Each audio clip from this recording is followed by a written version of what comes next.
Welcome to the S.O.A.P video series from Oak Tree Community Church in South Bend, Indiana.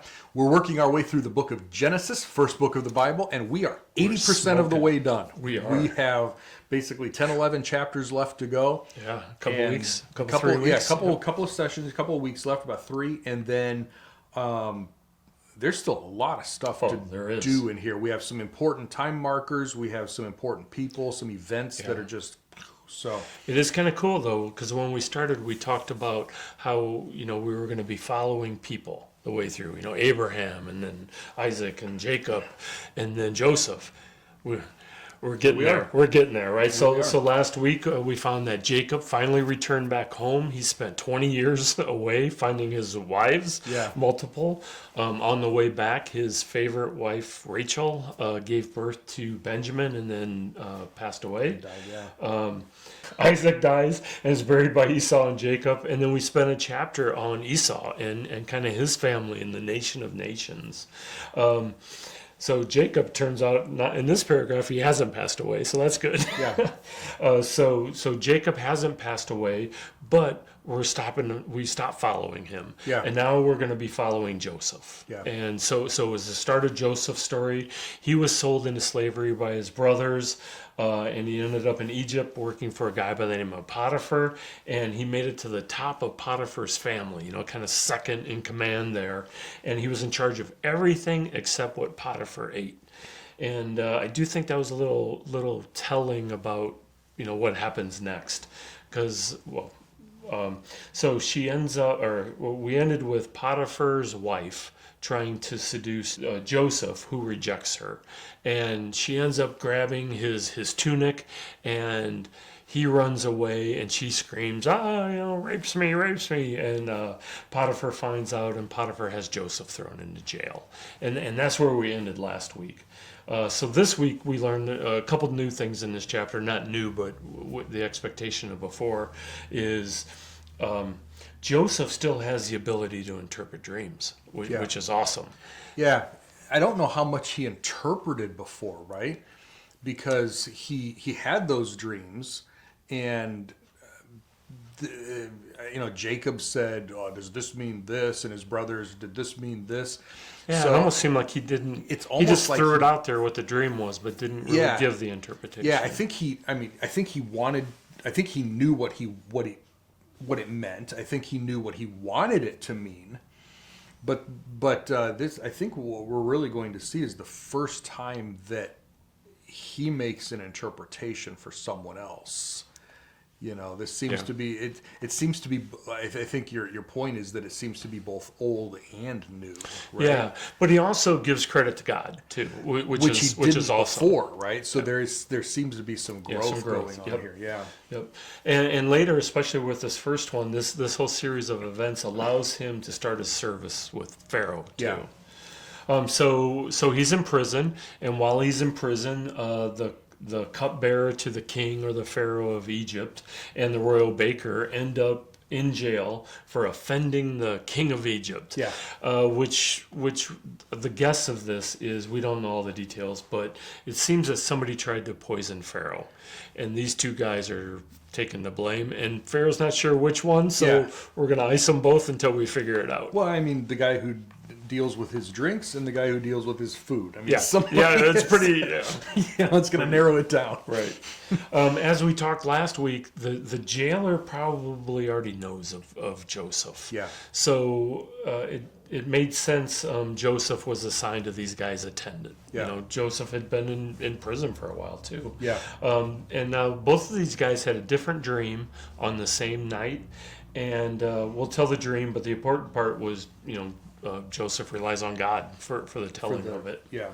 All right, so the cupbearer's dream. And you'll read about this week. But there's a vine with 3 branches. It budded. It opened up. The clusters opened up into ripe grapes. And the cupbearer had Pharaoh's cup, and he squeezed the grapes. And then he, handed Pharaoh his cup. Mm-hmm. And the interpretation that came out of it was the branches represented 3 days, and in 3 days Pharaoh will reinstate you. And that was Joseph's interpretation. And he made sure to add, okay, don't forget about me. Yeah. Whatever you do, make sure you remember me when it goes well, and show me a kindness in front of Pharaoh. Yep. And then there was the chief baker's dream. 3 baskets of white bread on his head. I assume they were up this way. The top basket was baked goods, but the bird was pecking them and eating them. And Joseph interpreted that as, in 3 days, Pharaoh's going to decapitate you and impale you on a pole, and the birds will eat the flesh from you. Yeah. I don't know how he got that interpretation, but that's the interpretation he got. Because that's what God gave him, Yeah, right? right. He's like, I'm not making this up. Yep. So 3 days later was Pharaoh's birthday, and the dreams came to fruition. Or the interpretations came to fruition. Cupbearer was reinstated. Baker was beheaded and impaled, and the chief cupbearer forgot all about Joseph. Did not remember Joseph. Yep. Yeah. All right. So now we're 2 years later. Chapter 41, verse 1, at the end of 2 years, Pharaoh had a dream. So it's really easy to blow through that at the end of 2 years. Right. But I think it's an important time marker, but I think it's even more than just a time marker, right? It's been 2 years, fine. But what happened in those 2 years? Right? What happened after the period Right. before verse 1 here, Yep. right? Joseph is still in prison. Right. Potiphar, there's no way he doesn't know that Joseph is innocent by this point. Right. But he hasn't released him. So there's still some kind of... Well, he has to save face, right? Or Yeah. something still, or... But he also hasn't executed him. Right. I mean, the king just executed this guy 3 days after. I mean, so, they're not messing around. Right. But Joseph is just hanging out there. He's not convicted, but he's not... Right. So everybody sees his worth, and that has to be saving him. Yeah. But... So this is a growth period for him as well, so God has him there, or he's working with him there, but I mean, he's just sort of hanging out in limbo. This is a waiting period for Joseph. Right. It's not just, 2 years later, let's move on with the story. There's a lot going on for seemingly nothing going on in those 2 years. Right. So Pharaoh has 2 dreams that nobody could interpret. So the chief cupbearer remembered, hey, there was a guy. I don't know how can you imagine being the cupbearer? He's like, he goes into the king. He's like, oh, I made a mistake. Okay, first one. No, I didn't make it. You don't say that to the king. He's like, I forgot some. Nope, don't say that to the king either. Yep. So they called for Joseph. Joseph, funny enough, he was shaved. He got into some good clothes, and came before Pharaoh. Has always been funny to me, just the visual of, because it says that they brought him. Verse 14, Pharaoh summoned Joseph, so they brought him quickly out of the dungeon. He shaved himself, changed his clothes. Like, okay, can you imagine being Joseph now in prison, in pretty high security prison, right. And all of a sudden you hear people yelling your name, guards are running after you, and somebody's holding a knife. Pharaoh wants to see you. Pharaoh wants to, shave yourself. It's like, right. So Joseph says to Pharaoh, I can't interpret dreams, but God can, and will for your welfare. That's the second thing that I've always found funny about. Pharaoh says, I've heard that you can interpret dreams. Me? Yeah, nope, not me. Yeah. Okay, again, not the thing you want to say to the Pharaoh. Yeah. It does remind... I'm sure, yeah, maybe he didn't say it that way, but it does remind me of what Daniel did with Nebuchadnezzar. Nebuchadnezzar says, way, right? I've heard that you can interpret dreams. I can't, but God can. I mean, did he remember what Joseph, and was Daniel as a young man? Maybe. Thinking back, he's like, oh, this is like the Joseph moment. I've heard of this. I've read of this, right. Type thing. Right. 1,000 years later. Yeah. You can read about the dreams. Basically, there were 7 fat cows, and they were eaten by 7 scrawny cows. And also there were 7 heads of a healthier grain that were eaten by 7 heads of withered grain and burned up grain. And Joseph said, same dream. Egypt's going to have 7 years of a great abundance and then 7 years of famine. Yeah. Isn't it interesting that the cupbearer and the baker had the same dream?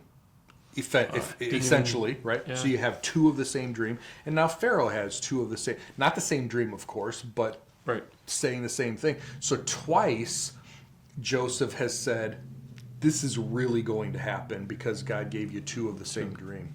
Yeah. So then Joseph also said, look, my opinion, you should appoint a wise and discerning man. Give him the authority to appoint other officials. They need to be able to collect a fifth of the produce during the 7 years of abundance.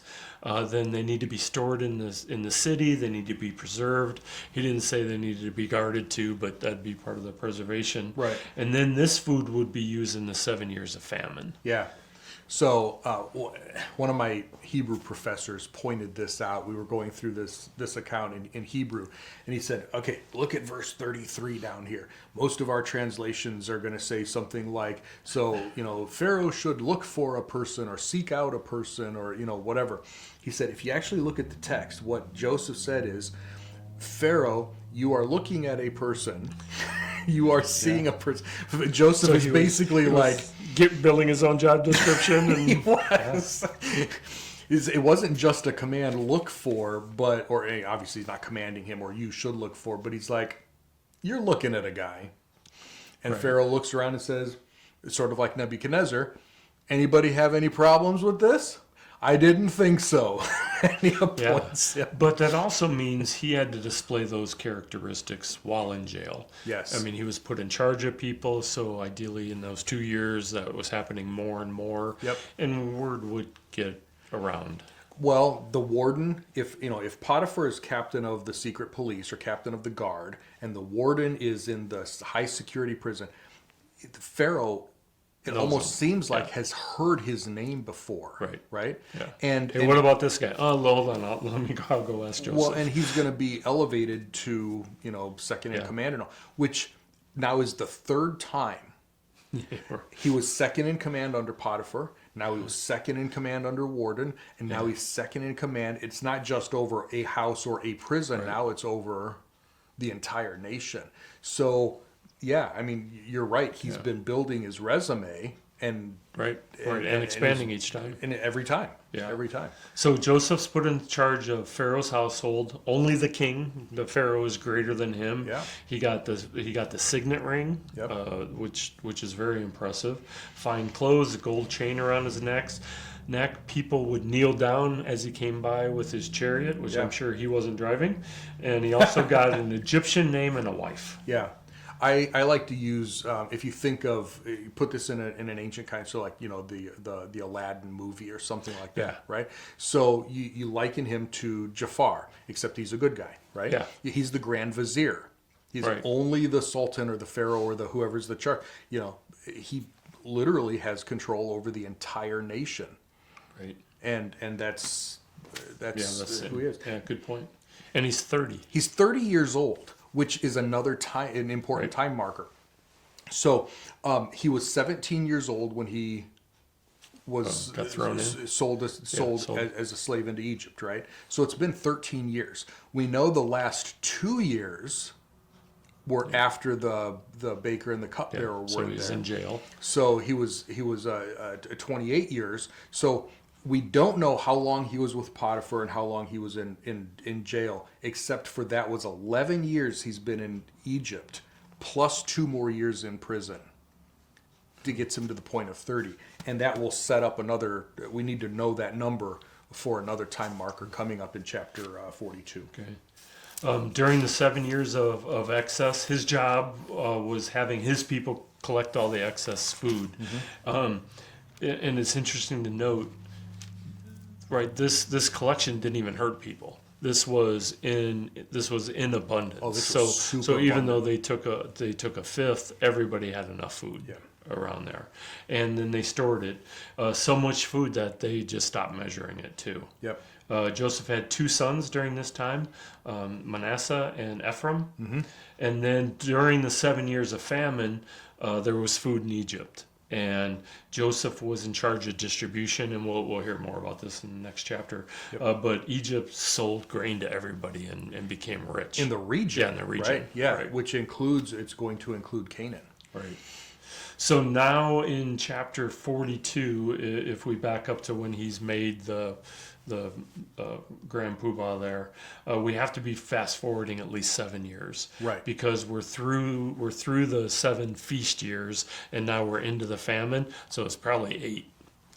Yeah, and we'll get another time marker that tells us what's going on.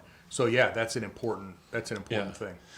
So Jacob heard that there was grain in Egypt, so he told his sons to go down there and buy grain, so we may live and not die, which is a real good reason to buy grain. So the older 10 brothers went, and Jacob was worried that something bad might happen to Benjamin, so he wouldn't let Benjamin go. Mm-hmm. So they get to Egypt, they bow down before Joseph, and they had no idea it was their brother. Why would they? It's been 15, 20 years so now that's the thing, right? 7, So we've got 30 years plus 7 years of plenty, plus now you're talking at least 1 year, Yeah. right? 1 year of famine, maybe 2 years. So let's just say 7 plus 1, right? So we've got 17, we've got 37, 38. He has now been in Egypt a minimum of 20 years. Right. Minimum. Right. So 20 years since the brothers Have seen him. He's all dressed up. Yeah, He's speaking a different language. Right. And it's one thing to say, a 40-year-old looks a little bit different when he's 40 versus 60. I mean, there's change. But a 17-year-old and a 37-year-old, yeah. I mean, you look at your high school yearbook, Right. and then you look at yourself as almost 40, completely different, and they're not expecting to see him. He's out of context. There's no way that they could possibly even be expected to recognize him. Yeah. So the brothers, of course, bow down to him. One, because they need food, and so they're being respectful as they can be. But Joseph remembered the dream where his brothers would bow down to him. But And Joseph, apparently he hasn't lost his touch in Hebrew either. yeah, Because he's hearing it. Right. But he pretended to be a stranger, and he spoke harshly to them, intentionally. And he accused them of being spies, and he said, you came in to see if Egypt, and if we were vulnerable, and you're going to be attacking us. And they were like, no, we're sons of one man in Canaan, and the youngest is with our father, and there's one who's no longer alive. So by that one statement in there, he now knows his dad is alive, and his younger brother is alive too. And they even mentioned, a son who's no longer with them. Yeah. Which was him. Yeah. So it's like. So he's getting some information that he did, which is interesting, and I'll bring this up later at another time, probably in a couple of chapters. But he's getting information that he didn't have, which I think is interesting. Right. Yeah, it's a good way to put it too, cutting it short. So Joseph said, all right, here's the test. 9 of you are going to go into prison. One's going to return to Canaan and is going to return with the youngest son. Then he tossed them all in prison. And then for 3 days. And then after 3 days, he reversed it and he said, all right, I'm going to let 9 of you go home. I'm going to give you the grain that you came here for. And you have to bring back your youngest to me. And to make sure you guys come back, I'm going to hold on to one of you guys and put them in jail until you come back. Turns out that was Simeon. So you know why it was Simeon? This is not a joke. No, but it was like that's the first place I went. No. Reuben was the one. Reuben is the oldest. Right. Reuben was the one who said, "Don't kill him," and he tried to save him. Right. Simeon was the next oldest. So Simeon, in Joseph's eyes, would have been the firstborn or the birthright holder, whatever, because he knew Reuben was outside of Jacob's graces because of what Reuben pulled earlier. He slept with his dad's concubine, and Reuben tried to save him. So Simeon was, for Joseph's purposes, because he doesn't know family dynamics at this point. Right. For Joseph's purposes, Simeon was the oldest. Okay. At least the oldest of the 10 who tried to hurt, or the 9 who tried to hurt him, right? Not Reuben. So he gave Reuben a little bit of grace and said, but they wouldn't have. I mean, he shouldn't have known Simeon was the oldest. They wouldn't have picked up on that. But in Joseph's mind, Simeon's the oldest aggressor, and so he gets thrown into prison. So he's not tipping his hand, but he's showing that he knows something. Yeah, and we'll see later that he seats them in the right order too. Yep. So Joseph also impressed on them that they have to prove to him that they're honest, and he said, as long as you do what I say, you'll live, for I fear God. Yeah, Which is, again, he's bringing in little the God bits. card. Yeah. But of course, they would hear him say, his Egyptian gods or whatever. They're not going to hear him say the same. Well, in fact, so while Joseph was there, they assumed that he couldn't understand, or the boys just assumed that this near king couldn't understand them. So they were talking among themselves. So Joseph heard him say, this happened to us because of what we did to our brother. And Reuben said, I told you not to do this. Now we have to pay. And Joseph ends up privately weeping over this. Yeah. So knowing that his brothers still thought about him, cared about him, and understood. And they're all within 7 years of him, right? Because of what we learned, a couple of weeks ago when they were born or whatever. So Reuben isn't any more than about 44, 45 at this point. And so they're all in their late 30s, early 40s. If anyone cares, but just the historical, this is where things were. So Joseph tests them again. He orders for the grain, tells them to put it in the bag, and at the very top of the bag to take the money that they paid for the grain, put it back in the bag, and ideally each one of those sons got a bag. So they take their bag, don't think anything about it. They're returning home. At some point, they're stopping. They're going to use some of the grain to feed their animals. Somebody opens it up and goes, "Uh-oh." Guys, the money's here. And they immediately went to the bad side of it. Not, yay, we got our money. More, the money was returned. What in the world has God done to us? Yeah. I thought that was kind of cool that they went immediately to God, because they figured that they would be ruined at this point. Yeah. So well, most of them have families, right? They're married. They have families to take care of. So each of them has, whatever. And this can't be good. Right. Whatever's going on, this can't be good. Right. So they get home, they tell the story to Jacob, and Jacob says, basically the story is, hey, Dad, we got to take Benjamin back with us. We'll be right back. Yeah. And by the way, we got all of our money back somehow too. Yeah. And And where's Simeon? Yeah, let's talk about that. So Joseph says, wait. Or Jacob says, Joseph is gone. Simeon is gone. Now you want to take Benjamin? Oh, everybody's against me. Yeah. It's kind of, he seems to not bring God in a lot. Yeah. You're right. But you can see that, this is it's a third son. Trauma. Right. Right. So Reuben speaks up and says, you may put my two sons to death if I don't bring them back to you. Yeah, a little odd, right? Reuben reminds me of, it just seems awkward, right? Yeah. It just seems awkward. I think he's still trying to get back into his dad's good graces. I think this is part of where I'm seeing some of that. I get this awkward feel from it. It's just like, and I could be wrong. When in my thing, but I get this feel like, here, I'll save the day, Dad. Right. If we don't bring him back, you can kill my two sons. Yeah, I never know how that's going to help. Yeah, right. Yeah. Now you want me to kill two of my own grandkids? Yeah. It's just, and why not you? Right? Why don't you? Why are you offering your kids, but not you? And we'll find later on that Judah will actually step up and say something similar, but not the same.